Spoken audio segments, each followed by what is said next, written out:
ఈ ప్రజలు పెదవులతో నన్ను ఘనపరుస్తున్నారు గాని వారి హృదయము నాకు దూరముగా ఉంది.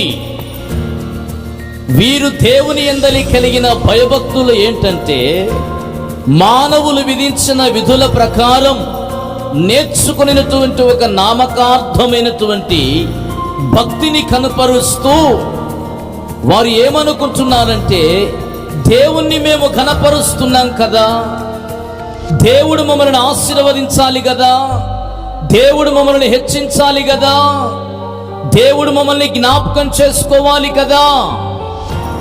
కానీ ఈ రాత్రి దేవుని వాక్యం ఏం చెప్తుందంటే, ఆ రోజు ప్రజలే కాదు, నేడు ఈ మాటలు వింటున్న మనమైనా ఎవరైనా దేవుణ్ణి ఘనపరుస్తున్న విధానం ఎలా ఉంది? ఈ రోజున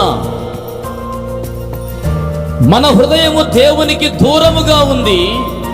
పెదవులతోనూ నోటి మాటతో మాత్రమే దేవుని ఘనపరుస్తున్నాం.